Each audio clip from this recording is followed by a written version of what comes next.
అధికారం కోసం పెన్షన్లు, రుణమాఫీలు, ఉచిత సర్వీసుల ఆఫర్ ద్వారా మన నాయకులు దేశాన్ని మరో వెనిజులా చేస్తున్నారా? ఒళ్ళు గగురు పొడిచే ఈ చరిత్ర గూర్చి మీకు తెలుసా? వెనిజులా చిన్న చిన్న సెలయేళ్లు, నదులు, పచ్చటి ప్రకృతి, సముద్ర తీరాల్లో సమృద్ధిగా ఆయిల్. 1970లో వెనిజులా ప్రపంచపు 20 ధనిక దేశాల్లో ఒకటి. ఓ నాయకుడు అధికారంలోకి రావటం కోసం ఎన్నికల సమయంలో ఖాళీగా ఇంట్లో కూర్చున్న వారికి, బీద కుటుంబాలకి నెల నెలా ధన సహాయమని ప్రకటించాడు. గొప్పగా గెలిచాడు.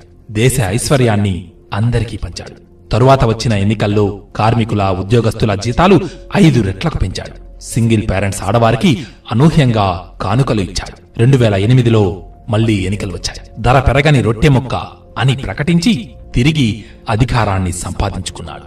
ప్రభుత్వం ప్రకటించిన ధరలకే రొట్టెలు, బ్రెడ్, మిగతా నిత్యావసర పదార్థాలు ఇవ్వలేక చాలా కంపెనీలు మూతపడిపోయాయి.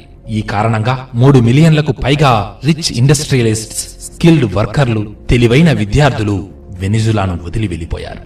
అయినా సరే ప్రెసిడెంట్ వెనక్కు తగ్గలేదు.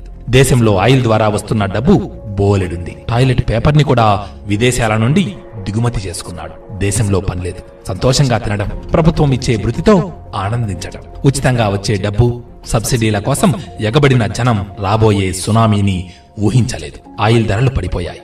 దాంతో ఆ నాయకుడు కరెన్సీ ముద్రణ పెంచాడు. ఎక్కడ చూసినా డబ్బే, పైసా విలువ లేని డబ్బు.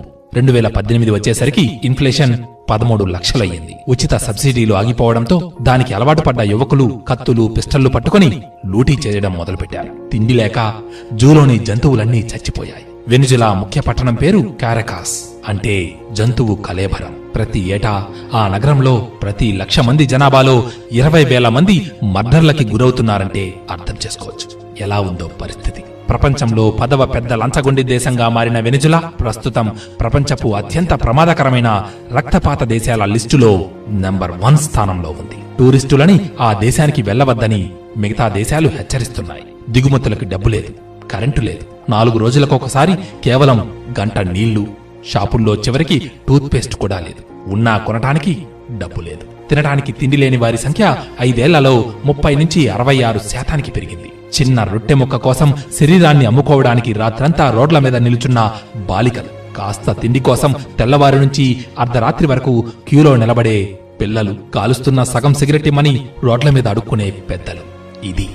ఇది ప్రస్తుతం వెనిజులా దేశ యొక్క పరిస్థితి. సమసమాజం కావాల్సిందే, కానీ ఉచితంగా ఇవ్వడం ద్వారా కాదు. ఇది నాయకులు తెలుసుకోవాలి. దానికన్నా ముందు ప్రజలు ఆ నాయకులను బహిష్కరించే ప్రయత్నం చేయాలి. మనకు కావలసింది ఆకలి అంటే చేపలను వండి పెట్టే నాయకుడు కాదు, చేపను ఎలా పట్టాలో నేర్పించేవాడు. ఇంకా చెప్పడానికేమీ లేదు. ఓ ఇది కట్టుకదలే అని అనుకునేవారు లేకపోలేదు. అయినా మా మాటల కంటే కూడా గూగుల్ని బాగా నమ్ముతారు కదా. ఓసారి గూగుల్లోనే వెనిజులా దేశం యొక్క దుస్థితి గురించి తెలుసుకోండి. అప్పటికైనా ఈ మాటలను నమ్మని వారు నమ్ముతారేమో. జై హింద్.